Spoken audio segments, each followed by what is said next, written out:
حضرت مجدد الفسانی رحمت اللہ علیہ کیا لکھتے ہیں مکتوبات شریف میں. تو یہ جلد نمبر 1 میں دفتر حصہ 4 میں در المعرفت صفحہ نمبر 58 یہ دعا لکھتے ہیں کہ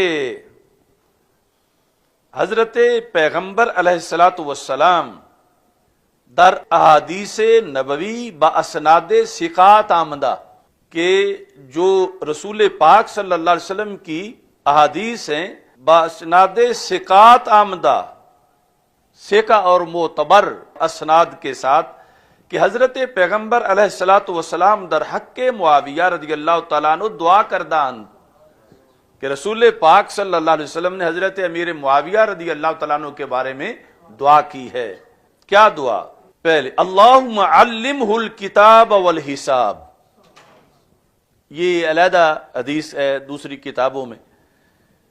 وقہ العذاب، کہ ان کو کتاب کا بھی علم دے، حساب کا بھی علم دے، اور انہیں عذاب سے محفوظ رکھ.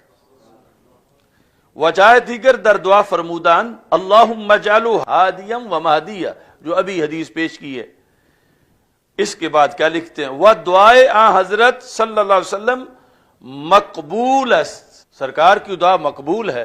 تو وہ کیسا امتی ہے کہ جو سرکار دو عالم صلی اللہ علیہ وسلم نے جس شخصیت کے حق میں دعا بھی کی ہے، دعا تابی کی تھی، سرکار راضی تھے، اور پھر اللہ سے بھی اتنا بڑا خزانہ ان کے لیے مانگا ہے، تو یہ پھر بھی بغض رکھتا ہے، تو پھر بغض معاویہ تو پھر بغض پیغمبر علیہ السلام تک پہنچا دے گا.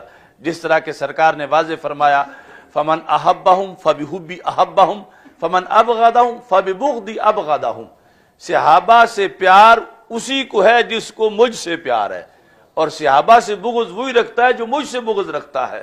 تو اس بنیاد پر اس حدیث کے تحت مجدد الفسانی رحمت اللہ علیہ نے یہ لکھا اور یہ دعوت دی کہ سرکار دو عالم صلی اللہ علیہ وسلم کی دعا کا تو لحاظ رکھو، کہ جب دعا سرکار فرما رہے ہیں تو رسول پاک صلی اللہ علیہ وسلم نوازنا چاہتے ہیں، اور یہ دعا جو ہے وہ مقبول دعا ہے. جس طرح کہ سرکار دو عالم صلی اللہ علیہ وسلم کی دعائیں اجابت نے بڑھ کے گلے سے لگایا بڑی ناز سے، جب دعائے محمد صلی اللہ علیہ وسلم.